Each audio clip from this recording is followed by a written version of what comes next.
नमस्कार मंडळी, कशा आहात सगळेजण. तर आज खूप दिवसानंतर मी तुम्हाला माझ्या डब्यात काय आहे ते दाखवणार आहे. तर चला लंच करायला जाऊया आणि बघूया डब्यात काय आहे ते. तर आजपासून श्रावण महिन्याची सुरुवात झाली आणि त्यात आज श्रावणातला पहिला शुक्रवार आहे.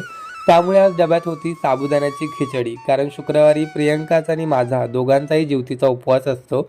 संध्याकाळी थोडीशी भूक लागली होती म्हणून एक चहा घेतला आणि त्यानंतर 100च्या स्पीडने ऑफिसची सगळी कामं संपवली.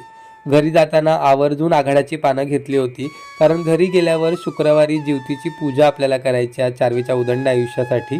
घरी गेलो, छान फ्रेश झालो आणि त्यानंतर प्रियंका आणि मी दोघांनी मिळून पूजेची तयारी करायला घेतली. आता पूजेच्या तयारीसाठी मी इकडे आघाड्याच्या पानांची माळ तयार करतोय, तर प्रियंका दुसरीकडे वस्त्रमाळ तयार करते.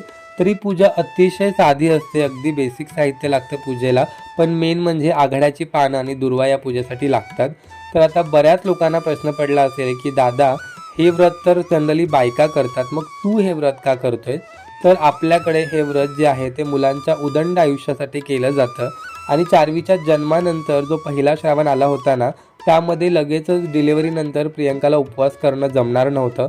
त्यामुळे मग या व्रताची जी सुरुवात आहे ती मी केली आणि मग मागच्या वर्षीपासून प्रियंका आणि मी दोघंही मिळून हे व्रत करतो, पूजा करतो. आणि जसं की मी तुम्हाला म्हटलं, हे जे व्रत आहे आपल्या मुलांच्या दीर्घायुष्यासाठी केलं जातं.